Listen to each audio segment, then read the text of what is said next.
పిల్లలు నమస్కారం. ఎలా ఉన్నారు? వేసవి సెలవుల్లో చాలా బాగా సంతోషంగా గడిపారనుకుంటాను.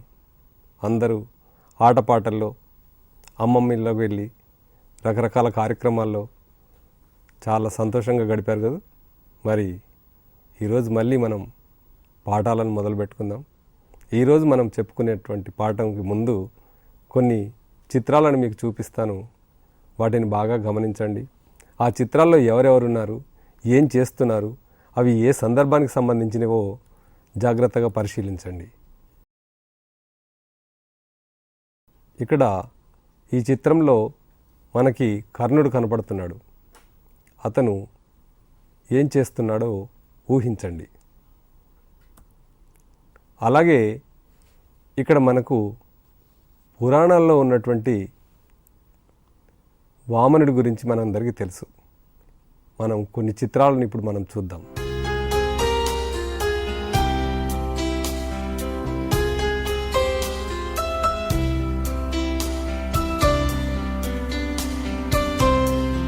ఇక్కడ మనకి మరొక గొప్ప దానగుణం కలిగినటువంటి రంతిదేవునికి సంబంధించినటువంటి చిత్రం.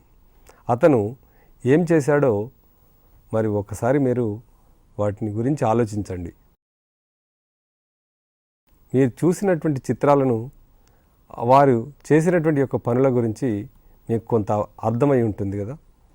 మనం ఇప్పటి వరకు పురాణాల్లో ఉన్నటువంటి మహాపురుషుల గురించి మనం చెప్పుకున్నాం. వారు చేసినటువంటి యొక్క దానం గురించి ఈ చిత్రాలలో గమనించడం జరిగింది.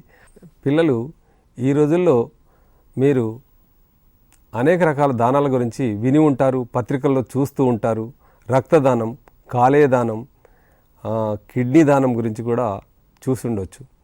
అయితే పురాణాల్లో ఉన్నటువంటి మరొక గొప్ప వ్యక్తి అయినటువంటి శిబి చక్రవర్తికి సంబంధించినటువంటి యొక్క త్యాగం గురించి మీకు తెలిసి ఉండకపోవచ్చు. మనం ఈ పాఠం ద్వారా, త్యాగనిరతి అనేటువంటి పాఠం ద్వారా మనం శివి యొక్క గొప్ప గుణాన్ని మనం తెలుసుకుందాం. పూర్వం భృగుతుంగ పర్వతంపై శిబి చక్రవర్తి యజ్ఞం చేస్తుండగా ఇంద్రుడు, అగ్నిదేవుడు గమనించారు. శిబి గుణగణాలను పరీక్షించాలని ఇంద్రుడు డేగ రూపంలో, అగ్ని పావురం రూపంలో వచ్చారు. పావురం శిబిని కాపాడమని శరణు కోరింది. త్యాగనిరతి పాఠం యొక్క ప్రక్రియను మనం పరిశీలిద్దాం. ఈ పాఠం ఇతిహాసం ప్రక్రియకు చెందింది. ఇది ఇలా జరిగింది, తొల్లిటి కథలే ఇతిహాసాలని. ఇవి గ్రంథస్థం కాకముందు ఆశు రూపంలో ఉండేవి. ఇక్కడ మనము ఈ చిత్రంలో మనము ఇతిహాసాలకు సంబంధించినటువంటి రామాయణము, మహాభారతం గ్రంథాలకు సంబంధించినటువంటి ముఖ చిత్రాలను మనం చూస్తున్నాం. మరి రామాయణ మహాభారతాలనే ఇతిహాసాలని అంటారు కదా. రామాయణ మహాభారతాలనే ఇతిహాసాలని ఎందుకు పిలుస్తారు, మరి ఇతర గ్రంథాలను ఎందుకు పిలవరో మీరు మీ తరగతి గదిలో చర్చించండి. ఇతిహాసమైన శ్రీమదాంధ్ర మహాభారతంలోని అరణ్య పర్వంలోని తృతీయ ఆశ్వాసం నుండి మనం ఈరోజు చెప్పుకుంటున్నటువంటి త్యాగనిరతి పాఠాన్ని గ్రహించడం జరిగింది. ఇప్పటి వరకు పాఠ్యభాగ వివరాలు తెలుసుకున్నారు. ఇతిహాసానికి సంబంధించినటువంటి విషయాలను మనము తెలుసుకోవడం జరిగింది. ఇప్పటి వరకు మనం పాఠ్యభాగ వివరాలను గురించి తెలుసుకున్నాం. పాఠం ఇతిహాస ప్రక్రియకు చెందిందని, దానికి సంబంధించినటువంటి మహాభారత రామాయణాలను ఇతిహాసాలు అంటారని తెలుసుకున్నాం కదా. మరి ఇప్పుడు ఈ త్యాగనిరతి అనేటువంటి పాఠాన్ని రాసినటువంటి నన్నయ్య గురించి మనము తెలుసుకుందాం. నన్నయ్య 11వ శతాబ్దానికి చెందినటువంటి కవి. ఇప్పుడు మీరు చూస్తున్నటువంటి యొక్క చిత్రము అది ఊహా చిత్రం అని చెప్పొచ్చు. ఈ చిత్రం హైదరాబాద్ నగరంలో ఉన్నటువంటి ట్యాంకు బండ్పై ఉన్నటువంటి నన్నయ్య విగ్రహం. మీరు హైదరాబాద్కు వచ్చినప్పుడు తప్పనిసరిగా ట్యాంకు బండ్పై ఉన్నటువంటి నన్నయ్య విగ్రహాన్ని దర్శించినప్పుడు మంచి అనుభూతికి లోనవుతారు. నన్నయ్యను ప్రత్యక్షంగా చూసినటువంటి అనుభూతికి మీకు మిగులుతుంది. ఇక్కడ రాజమహేంద్రవరాన్ని రాజధానిగా చేసుకుని పరిపాలించినటువంటి రాజరాజ నరేంద్రుని యొక్క ఆస్థాన కవి నన్నయ్య. ఇతనికి వాగన శాసనుడు అనేటువంటి బిరుదు కలదు. వాగన శాసనుడు అంటే ఏంటి మరి అంటే వాక్కును శాసించగలుగుతాడని, అంటే శబ్దాన్ని శాసించగలగడంలో ఆయన దిట్ట అని అర్థం. నన్నయ్య గురించి మరికొన్ని వివరాలు మనం తెలుసుకుందాం. వ్యాస మహర్షి రాసినటువంటి మహాభారతాన్ని నన్నయ్య తెలుగులోకి అనువదించడం జరిగింది. మహాభారతంలో 18 పర్వాలు ఉన్నాయి. పర్వం అనగా భాగం అని అర్థం. మరి అన్ని గ్రంథాలలోని భాగాలను పర్వాలని అంటామా? రామాయణంలోని భాగాలను కాండాలని, భాగవతంలోని భాగాలను స్కందాలని అంటారు. మహాభారతంలో 18 పర్వాలు ఉన్నప్పటికీ నన్నయ్య ఆది సభా పర్వాలు మరియు అరణ్య పర్వంలోని 4వ ఆశ్వాసంలోని శారదరాత్రులు అనే పద్యం వరకు తెలుగులోకి అనువదించడం జరిగింది. ఇక్కడ మనం ఆది, సభ, అరణ్య పర్వాలకు సంబంధించినటువంటి యొక్క ముఖ చిత్రాలు మీకు చూపించడం జరుగుతుంది. శిబి చక్రవర్తికి సంబంధించినటువంటి ఇక్కడ చిత్రం, ఆ శిబి దగ్గరకు డేగా పావురం వచ్చినప్పుడు ఏ విధంగా పావురాన్ని రక్షించేటువంటి క్రమంలో అతను తన శరీరంలో ఉన్నటువంటి యొక్క మాంసాన్ని కూడా కోసి ఆ తక్కెడలో పెట్టడం మనం ఈ చిత్రంలో మనం చూడవచ్చు. అలాగే మరొక చిత్రం కూడా మీకు చాలా స్పష్టంగా అతను చేస్తున్నటువంటి ఒక పనిని ఈ చిత్రం చూపిస్తుంది. ఇక్కడ తనను రక్షించమని పావురం వచ్చినప్పుడు తన చేతుల్లోకి తీసుకొని చూస్తుండగా అక్కడికి డేగ రూపంలో ఉన్నటువంటి ఇంద్రుడు రావడం ఈ చిత్రంలో మనకు కనపడుతుంది. నన్నయ్య ఆంధ్ర శబ్ద చింతామణి అనేటువంటి తెలుగు వ్యాకరణాన్ని సంస్కృతంలో రాయడం జరిగింది. పిల్లలు, ఇప్పటి వరకు మీరు విన్నటువంటి ఈ అంశాల నుండి ఇప్పుడు మీరు అడగబోయేటువంటి ప్రశ్నలకు సమాధానాలను ఆలోచించండి. 18 పర్వాలు గల మహాభారతంలోని ఆది, సభా పర్వాలను మరియు అరణ్య పర్వంలోని కొంత భాగాన్ని నన్నయ్య ఎందుకు రాసి ఉంటాడో ఒకసారి ఆలోచించండి. పిల్లలు, నన్నయ్య తన కవిత్వంలో ప్రసన్న కథాకలితార్థయుక్తి, అక్షరరమ్యత, నానారుచిరార్థ సూక్తి నిధిత్వం అనేటువంటి లక్షణాలున్నాయని చెప్పుకున్నాడు. ఇప్పుడు మనం వాటిని ఒక్కొక్కటిగా చర్చిద్దాం. నన్నయ్య కవిత్వంలోని లక్షణాలు. ప్రసన్న కథాకలితార్థయుక్తి. కలిత అంటే కూడుకున్నది అని అర్థం. ప్రసన్న కథాకలితార్థయుక్తి అంటే ప్రసన్నమైన కథలతో కూడిన అని అర్థం.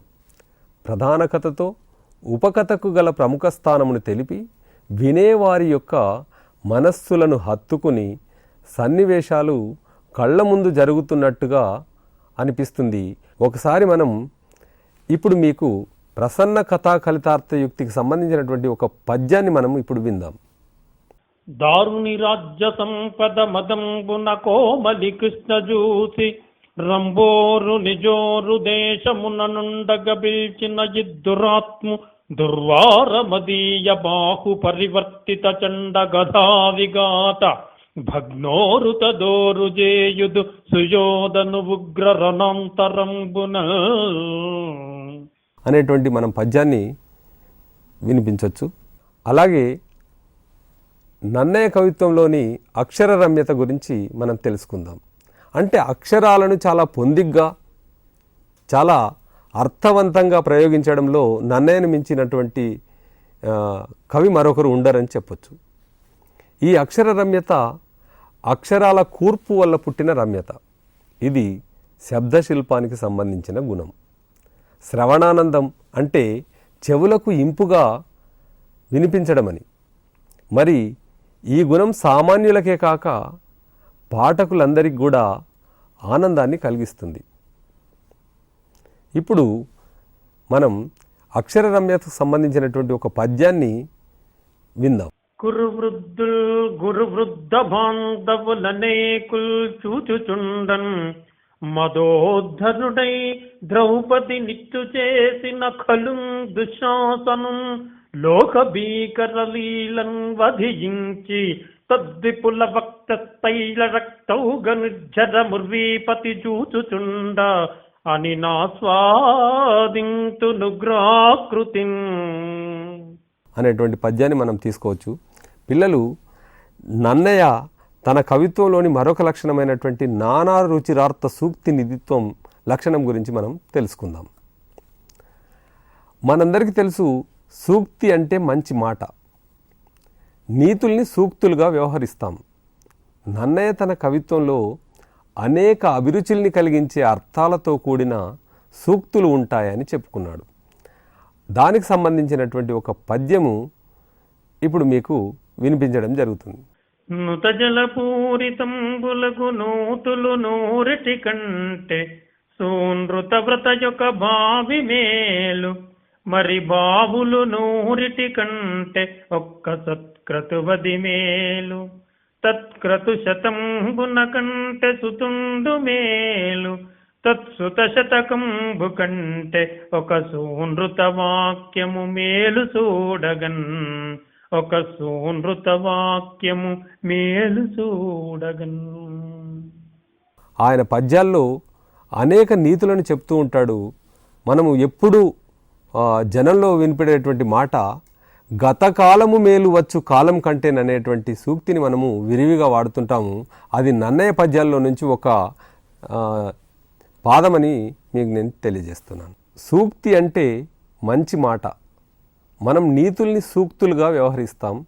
నన్నయ్య తన కవిత్వంలో అనేక అభిరుచుల్ని కలిగించే అర్థాలతో కూడిన సూక్తులు ఉంటాయని చెప్పుకున్నాడు. పిల్లలు, ఇప్పటి వరకు మనం త్యాగనిరతి అనేటువంటి పాఠంలోని అనేక విషయాలను మనం చర్చించాం.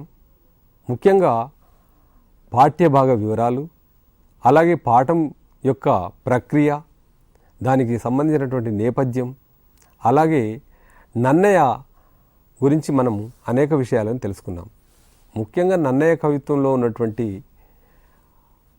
అక్షరరమ్యత, ప్రసన్న కథాకలితార్థయుక్తి, నానా రుచిరార్థ సూక్తి నిధిత్వం అనేటువంటి లక్షణాలు ఉన్నాయని, అతను రాజమహేంద్రవరంలో ఉన్నటువంటి రాజరాజ నరేంద్రుని యొక్క ఆస్థాన కవిగా ఉన్నాడని, అతనికి వాగనుశాసనుడు అనేటువంటి యొక్క బిరుదును కలిగి ఉన్నాడని, చాలా చక్కని ఆంధ్ర శబ్ద చింతామణి అనేటువంటి తెలుగు వ్యాకరణాన్ని సంస్కృతంలో రాసినాడని కూడా చెప్పుకున్నాం. మరి ఇన్ని విషయాలకు సంబంధించినటువంటి మనము తెలుసుకున్నాం కదా. వాటికి సంబంధించినటువంటి కొన్ని ప్రశ్నలను మనము ఇప్పుడు మీకు తెలియజేస్తాను. వాటికి సమాధానాలు మీరు ఆలోచించండి. ఇవి చేయండి. నన్నయ్య కవితా లక్షణాలను ప్రశంసిస్తూ సొంత మాటల్లో రాయండి. పాఠంలోని కథను ఊహించి రాయండి. త్యాగంలోని గొప్పతనాన్ని మీ సొంత మాటల్లో రాయండి. పిల్లలు, నేటి సమాజంలో మనకు అనేక రకాల అవలక్షణాలు మనకు కనిపిస్తున్నాయి. ముఖ్యంగా ఒకరి పట్ల ఒకరికి మంచితనంతో కూడినటువంటి అనుబంధాలు నానాటికి దిగజారిపోతున్నాయి. ఒకవైపు చిన్న చిన్న అవసరాల్లో కూడా సహాయపడేటువంటి తత్వం నుంచి మనం వెనకబడి ఉన్నాం. చిన్న చిన్న త్యాగాలను కూడా చేయలేనటువంటి పరిస్థితిలో సమాజం వెనక్కి నెట్టివేయబడినటువంటి స్థితిలోకి మనం వెళ్ళిపోతున్నాం. మరి ఈనాడు మనం త్యాగనిరతి అనేటువంటి పాఠం గురించి తెలుసుకున్నామంటే, ఆనాడు మహర్షులైనటువంటి వాళ్ళు, గొప్ప వాళ్ళైనటువంటి వాళ్ళు తమ ప్రాణాలను కూడా లెక్క చేయకుండా, ఎంత నష్టం జరిగినా, ధన ప్రాణ నష్టం ఏది జరిగినప్పటికీ కూడా వాళ్ళు వెనకాడకుండా ఒక ఇచ్చిన మాట కట్టుబడి, మాట మీద నిలబడి సమాజానికి ఆదర్శంగా నిలిచినటువంటి వాళ్ళు పూర్వం ఉన్నాయి. ఈ రోజుల్లో కూడా ఇంకా అక్కడక్కడ మనకు కనబడుతూనే ఉన్నారు. వాళ్ళ గురించి మనము గొప్పగా తరగతి గదిలో చర్చించాలి, అలాగే పెద్దవాళ్ళతో చర్చించాలి. అలాంటి వాళ్ళు కలిసినప్పుడు వాళ్ళను కలిసి వాళ్ళతో మాట్లాడడం ద్వారా ఇంకా అనేక విషయాలను మనం తెలుసుకోవచ్చు. త్యాగం చాలా గొప్పది. త్యాగానికి సంబంధించినటువంటి ఎన్నో పుస్తకాలు మనకు వివిధ గ్రంథాలయాల్లో కూడా లభ్యమవుతాయి. కనుక పుస్తక పఠనాన్ని ఒక అభిరుచిగా పెట్టుకున్నట్టయితే ఇలాంటి విషయాలు మనలో కూడా మనము ఒక గొప్ప వ్యక్తిగా తయారు కావడానికి, ఆదర్శంగా ఉండటానికి ఇలాంటి పుస్తకాలు చాలా సహకరిస్తాయి. కనుక ఈ త్యాగానికి సంబంధించినటువంటి అనేక విషయాలను మీ గ్రంథాలయంలో ఉన్నటువంటి ఇతర పుస్తకాలను కూడా చదివి మీరు వాటిని ఆకలింపు చేసుకోవాలని కోరుతున్నాను. మరొక అంశంతో మళ్ళీ కలుద్దాం. సెలవు.